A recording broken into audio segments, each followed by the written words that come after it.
En Propuesta Semanal vamos a conversar con el licenciado José del Castillo Sabiñón, un político muy conocido, relativamente joven. Fue comunicador, ahí fue donde yo lo conocí. Sigo siéndolo. Gabinete Económico se llamaba Sí, claro. el programa, pero ocupó posiciones de Estado, fue viceministro en Industria y Comercio, ministro de Industria y Comercio, fue también a una posición electiva, fue senador por la provincia de Barahona y en la actualidad es miembro de la elección política de la Fuerza del Pueblo. Bienvenido, José, un placer. Bueno, encantadísimo. El estreno en Propuesta Semanal, porque en el Telematutino tú has estado infinidad de veces. Sí, me dice Jacqueline que debes invitarme de nuevo. Sí. Nada, un placer estar aquí contigo y compartir, bueno, con los televidentes que te siguen en este espacio. Y por supuesto comenzamos con las tacitas de aroma, sabor y calidad que nos brinda Kenia e Industrias Vanilejas, que es una buena forma de comenzar la mañana. Bueno, Gracias, Kenia. Salud. José, el tema del momento es la crisis en el Medio Oriente, el impacto en el petróleo. Afortunadamente tú manejas ese tema, porque tú fuiste viceministro encargado del área de los combustibles. Ya era viceministro, ¿verdad? No su secretario. viceministro ya. En el área, y después fuiste ministro, es decir que manejaste todo eso. Creo que no te tocó un shock petrolero. Sí, o te chocaron. Es que a todo el mundo yo he dicho siempre, Ramón, que cuando me abordan con este tema, que los gobiernos están para administrar en tiempos de estabilidad, pero en tiempos de crisis. Y a todos los gobiernos les tocan crisis que afectan el mercado petrolero. Porque es un mercado que se impacta por elementos multifactoriales. Hoy es la guerra, ¿verdad?, entre Irán, Estados Unidos e Israel. Pero en el caso nuestro, recuerdo que cuando fui viceministro, y lo tengo bien fresco porque ayer hice un análisis sobre ese tema, en el año 2011 fue el tsunami que afectó Fukushima. Sí. Entonces se produce ahí, es para que el televidente también vea cómo esto se impacta por muchos factores. Se produce ahí el cierre de la planta termonuclear japonesa de Fukushima, producto de este accidente que genera una afectación. Todavía hoy en día esa planta está cerrada. Los países que dependen de la energía nuclear empiezan a apagar sus plantas, inician el encendido de termonuclear, de plantas térmicas de gas natural. Entonces se produce una demanda súbita. Un choque de demanda. Un choque de demanda.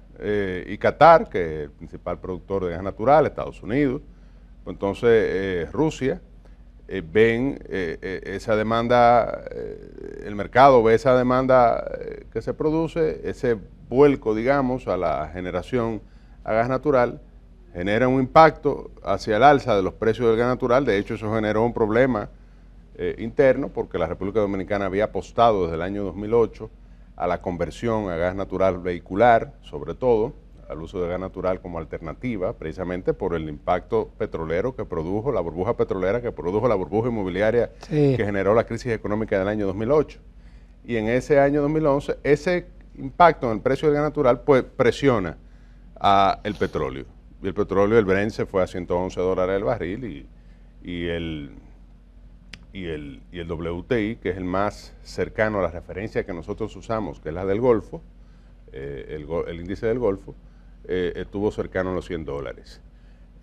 Luego, en el año 2013, se produjo también un incremento en la demanda, un impacto en el escenario internacional por conflictos en el Medio Oriente también, y eso nosotros nos tocó manejarlo. De hecho, la gasolina estuvo a uno de los precios más altos. El precio histórico más alto se ha generado ahora, pero en ese año 2013 llegó a 250 pesos. Y anteriormente, el presidente Fernández le tocó, en el año 2008, que el petróleo estuviese a $147 el barril, uno de los niveles más altos. Y en otros momentos se dan situaciones de este tipo. Este mismo gobierno tuvo en el año 2022 o 2023, me parece, el petróleo llegó a estar a raíz de la invasión de Rusia. Correcto, llegó a estar a 90, muy similar a lo que hoy está cotizando, que está cerca de los $92-93. Ahora, ¿esto es un choque para la República Dominicana? Claro que sí, que presupuestó para este año el petróleo en $64, es decir, hay un incremento promedio de los últimos 2 o 3 meses, por encima, $30 por encima de lo que su presupuesto. Esto ha implicado mayor sacrificio fiscal para subsidiar el precio de los combustibles, una política que siempre se ha implementado en el Ministerio de Industria y Comercio. De hecho, antes de la situación que se ha generado en los últimos 2 meses, ya el gobierno dominicano había dicho que dedicó en los 5 años y medio de gestión del presidente Abinader cerca de 80.000 millones a subsidiar el precio de los combustibles. Un récord porque... Parece que cuestiona porque dice que ese subsidio beneficia a los que tienen vehículos de alta gama. Bueno, es un subsidio indiscriminado, sí, evidentemente que sí. Y el impuesto también es regresivo porque no discrimina en función de tu capacidad adquisitiva, sino que paga el mismo impuesto el motorista que anda haciendo delivery o de motoconcho que el tipo que tiene una Lexus, ¿verdad? GX 570, ¿verdad? Igual ocurre con el subsidio, es decir, el subsidio es en el precio y evidentemente eso beneficia a todo el mundo. Es una de las medidas que eventualmente pudiese tomar el gobierno a los fines de darle sostenibilidad fiscal a este mecanismo, que es la de focalizar el subsidio. No es fácil, y cuando se ha hecho incluso ha sido objeto de... bueno, el expediente que se le hizo a Industria y Comercio a Ángel Lockhart tiene que ver con eso, en el caso del gas licuado de petróleo. Porque se producen fugas o malos usos.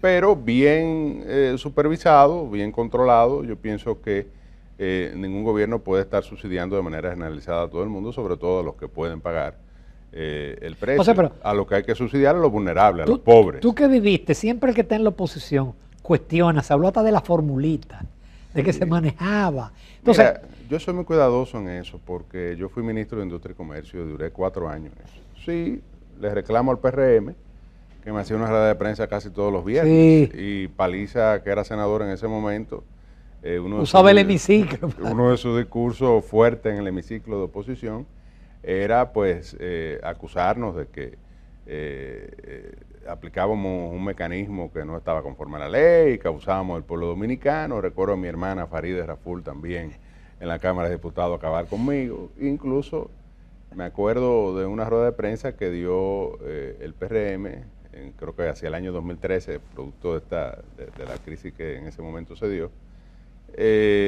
donde nos acusaban de todo, ¿no? Y yo produje un espacio pagado que se llamó La Mentira del PRM, explicando.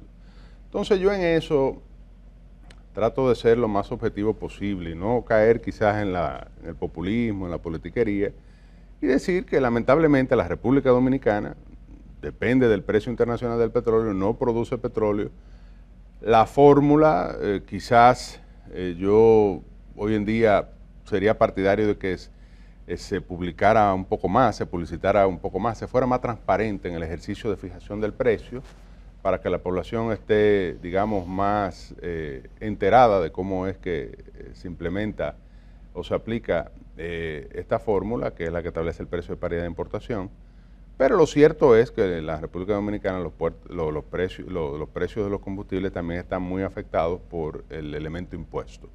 Representa, en el caso de las gasolinas, hasta un 40% del precio, y luego, si tú le sumas los márgenes de intermediación, estaremos hablando de que en algunas ocasiones, con relación al precio de paridad de importación, el precio de venta al consumidor tiene un incremento de un 60%, y eso evidentemente pues pesa mucho en la construcción del precio final.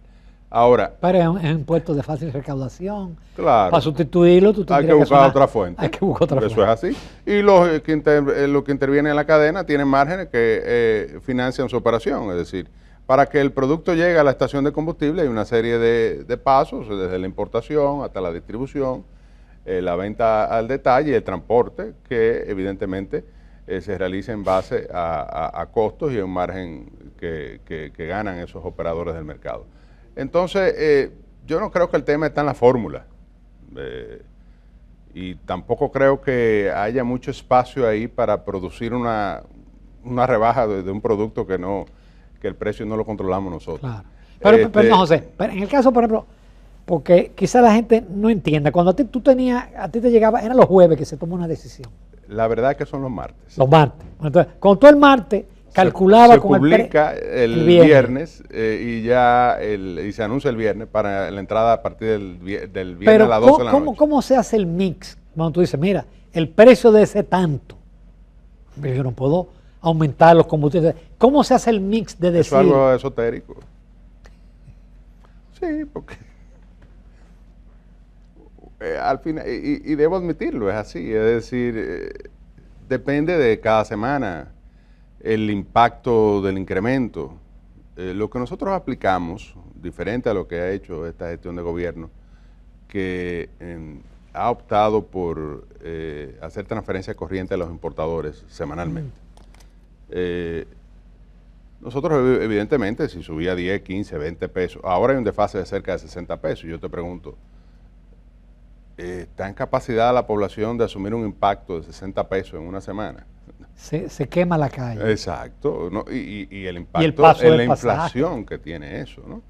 Porque este es un decir, producto... se ha aumentado 24, pero todavía realmente... Le quedan 50 y pico, casi 60 pesos de desfase. Se arrastra un desfase de mucho tiempo. Recuerda que este gobierno tomó la decisión de frizar el precio por 5 años y medio. Eso, yo sé que veníamos de una pandemia, eso quizá para el 2021, poquito, 2022, pero claro, nosotros lo que hacíamos que transferíamos en un mecanismo que era un fondo que se creaba, que se alimentaba cuando se producían rebajas, rebajábamos una proporción o transferíamos una proporción de las rebajas y la otra la aplicábamos a este fondo para cuando vinieran las alzas, el fondo pudiese financiar estas alzas y no transferirlas en su totalidad al público. Entonces, de alguna manera, jugábamos con el cash flow de las importadoras. Ni tampoco transferírselo al presupuesto. Nunca Totalmente. Nunca, por lo menos en mi caso, en la gestión que me tocó a mí, nunca fue necesario transferir desde el presupuesto recursos para subsidiar el precio, sino que el mecanismo pues permitió, de alguna manera, financiar eso. Ahora, si ese fondo quebraba, si la crisis era muy grande, evidentemente, lógico, y el fondo quebraba, o sea, no había suficiente que no fue diferencial a favor. No fue el caso con nunca usted. Me ocurrió, por suerte, pero pudo haberme ocurrido, ¿no? Si se producía una situación como la del 2008, por ejemplo. Ahí, evidentemente, porque las importadoras, la refinería tiene un límite para operar con un déficit, igual las demás importadoras, y ahí sí el gobierno eventualmente tenía que entrar. Incluso en el caso de la refinería, en algún momento se usaron parte de los beneficios para eliminar esa deuda, esa cuasi deuda que se genera con ese mecanismo. Pero lo cierto es que es una situación difícil para el gobierno. El gobierno tiene un presupuestado para este año 14.000 millones. Ya en los primeros meses, estamos en abril, ya ha gastado casi 9.000 de esos 14.000. La semana pasada fueron 1.800 millones, la anterior fueron 1.700, la anterior fueron 1.800, la de arriba 1.600, es decir, se van acumulando rezagos en el precio, entre el precio en que debe venderse la gasolina, fruto del precio internacional, más los componentes de la fórmula de paridad de importación, los impuestos y los márgenes, que están generando un rezago importante. Incluso si la semana que viene bajara el precio, bueno, ha bajado un poco, está a $92 el barril, no es suficiente. Esa que rebaja. La gente no entiende eso. Exacto, por eso que la gente... Hay que explicarle. A la gente tú le explicas, pero la gente no quiere entender. Y es lógico. Si yo fuera consumidor, pensara igual. Y soy consumidor. Si sube, si baja. Digamos, la gente lo que quiere es que bajen el precio. Incluso cuando baja, entiende que no ha bajado lo suficiente. Porque es un producto que se consume diariamente, que impacta de manera significativa en la economía de los dominicanos y que del cual dependemos todos, evidentemente. Entonces, la gente siempre cree también, como decía el doctor Zaglul, en su famoso libro 1500 locos, que hay un tigraje debajo siempre, o sea que esta fórmula implica un beneficio para el gobierno en términos de impuestos, obviamente, Pero el gobierno, yo estoy seguro, y yo fui administrador de ese esquema durante más de 4 años, porque como viceministro también me tocó 1 año y medio. El gobierno lo que quisiera es anunciar rebajas toda la semana, Claro. y eso le da un beneficio. Incluso recuerdo que en un momento que el precio, en la gestión de Manolito García Arévalo, donde yo fui su viceministro de esa área, el precio, luego de que se produjeron alzas significativas, entonces vino una rebaja y pudimos rebajar 10 pesos. Y el presidente Fernández se trasladó al Ministerio de Industria y Comercio a hacer ese anuncio, desde la sede central del ministerio, porque fue una rebaja importante en el precio de los combustibles. Pero actualmente hay un rezago, vuelvo y te reitero, y le va a tomar tiempo. Luego de que este problema se resuelva, si se resuelve en un plazo razonable, eso no está claro. De hecho, oficialmente las negociaciones de paz entre Estados Unidos e Irán están detenidas. Hay back channels. De hecho, hay una delegación de Pakistán que me parece que va a Teherán, vi hoy. Y lo que espera el mundo y lo que esperamos todos, que se retome y que Donald Trump pueda anunciar y declarar y decretar la paz en el Medio Oriente. Pero esto no sabemos cuándo va a ocurrir, y aún ocurra, tomará tiempo para la rectificación del mercado. Que vuelva al 60. Claro, recuerda que los precios suben por ascensor y bajan por escalera. Exactamente. Entonces, nos vamos a una breve pausa comercial. Vamos a hablar en el próximo segmento de política partidista y vamos a hablar de la fuerza del pueblo. Vamos a la segunda parte de la entrevista con el licenciado José del Castillo Sabiñón. Fue ministro de Industria y Comercio, viceministro, y por eso fue que todo el otro tema lo dedicamos al tema, el otro segmento lo dedicamos al tema del petróleo, pero fue senador por la provincia de Barahona y actualmente es miembro de la dirección política de la Fuerza del Pueblo. José, independiente de la crisis mundial, la vida continúa. claro. Nosotros vamos a tener elecciones en el 28, el año que viene, en octubre, todos los partidos deberán disponer sus candidaturas a los 3 niveles, elecciones en febrero, y todo eso va, porque nada se detiene. ¿Cómo va la Fuerza del Pueblo? Mira, la Fuerza del Pueblo está primero liderando la oposición política nacional como partido. Segundo, a nivel de figuras, evidentemente el presidente Fernández y las encuestas así lo plantean, sin excepción, por lo menos la de prestigio, la de cierto prestigio, es la figura de mayor peso electoral en la oposición y es el líder de la oposición. Y si hay otra figura, el que está en segundo lugar es el hijo, que es Omar, que he dicho siempre que es la figura política, digamos, del momento, es decir, de la novedad, de mayor crecimiento en los últimos tiempos, sin haber sido antes presidente, sino con un ejercicio yo creo que la población ha valorado muy, muy positivamente. Luego, los demás de la oposición están, pues, de acuerdo a lo que plantean las encuestas, muy, muy rezagados con relación a la Fuerza del Pueblo. O sea que la Fuerza del Pueblo tiene una oportunidad real de acceder al poder en el año 2028. Creo que Leonel ha sido visto por gran parte de la población hoy en día como la figura que puede de alguna manera, no vamos a llamar recatar, pero por lo menos reencauzar el rumbo de la economía dominicana. Una gestión económica que ha tenido este gobierno muy mala, que incluso se ha perdido el elemento, digamos, la joya de la corona que la República Dominicana siempre ha exhibido, que es el crecimiento económico, el crecimiento macroeconómico. Incluso el año pasado fue 2.1%, hay economistas como Andy que hablan de un 1.8% de crecimiento realmente, en gran medida por lo que tú mencionabas en tu comentario al inicio, baja inversión pública, una de las más bajas de los últimos, o la más baja de los últimos 60 años, dicho por el propio Magín Díaz, hoy ministro de Hacienda, en un artículo famoso, muy bueno, que siempre invito a la gente a consultar, que se llama El Elefante Fiscal,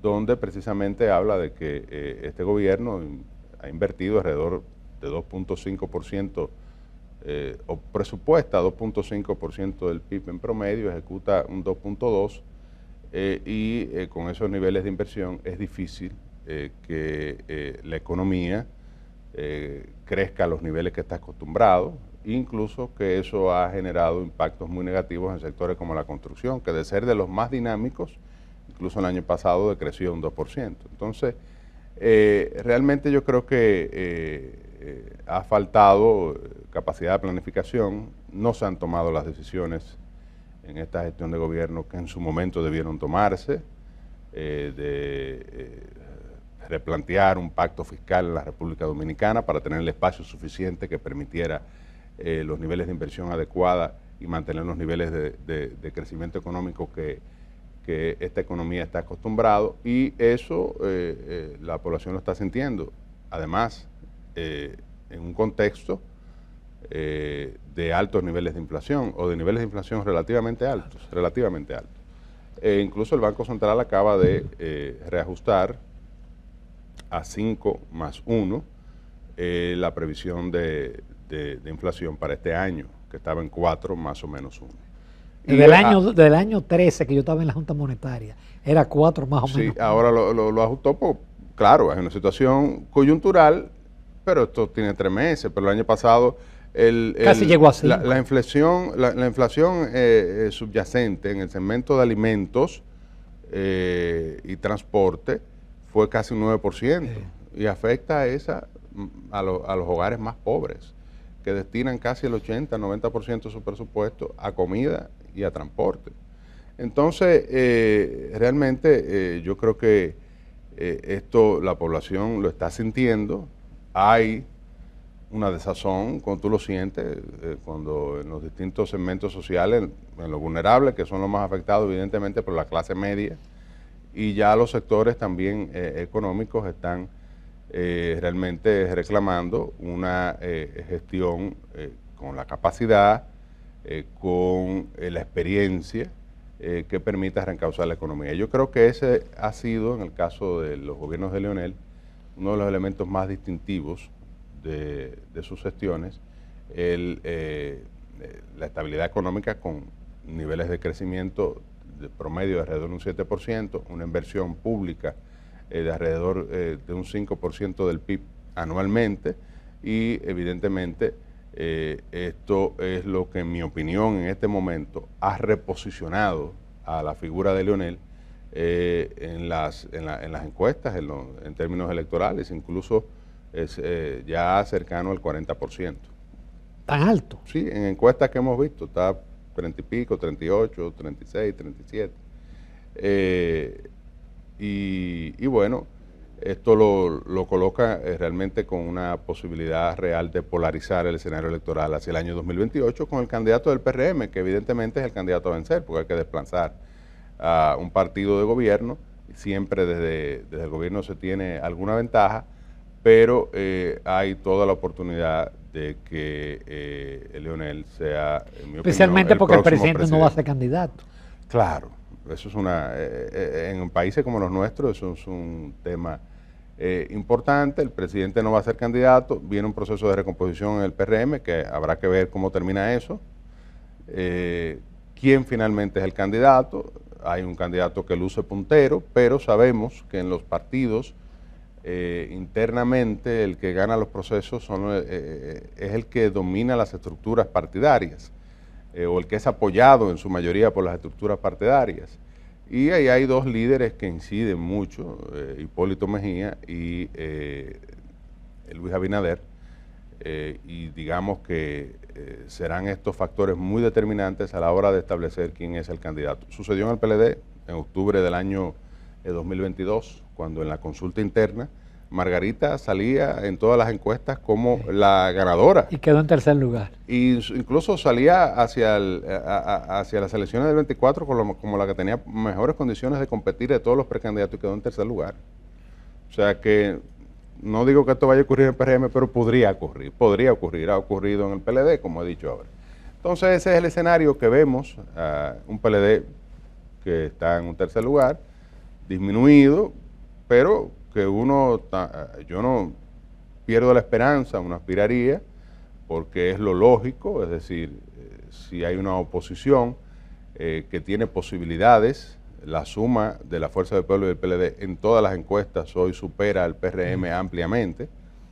Si hay dos partidos de oposición que además tienen muchos lazos comunicantes porque fueron fundados por la misma figura, el profesor Juan Bosch, bajo los mismos objetivos y valores, la misma filosofía política, con personas que militaron juntos y gobernaron juntos, uno entendería que la lógica, aunque en política la lógica no siempre se impone, lo sabemos, pero que la lógica pudiese llevarnos a un nivel de entendimiento que yo siempre he favorecido, he promovido, lo promoví incluso cuando estuve en el PLD. De hecho, parte de los problemas que enfrenté internamente, que finalmente dieron con mi salida de esa organización política, tiene que ver con que desde muy temprano promoví, propuse la alianza con la Fuerza del Pueblo. O sea que yo creo que hay oportunidad para una alianza de las fuerzas bochistas, como se la llama. Aunque sea en segunda vuelta. Aunque sea en segunda vuelta y aunque sea, también hay varias elecciones. Sí. Y hay el reto de evitar que el PRM gane las elecciones municipales. Eso siempre, en un escenario de elecciones separadas, es algo a tomar en cuenta porque puede impactar lo que ocurre en febrero con lo que ocurre en mayo. Y hay también niveles de elección, como en las elecciones congresuales. Yo creo que a la oposición le conviene un entendimiento. José del Castillo, muchísimas gracias. Gracias, Ramón. Te invitaré la próxima vez al Telematutino. Claro que sí, claro, para complacer a Jacqueline. Sí, exactamente. De nuevo, muchísimas gracias. ¿Cómo? Nos vamos a comerciales, amables televidentes. Continuamos en Propuesta Semanal.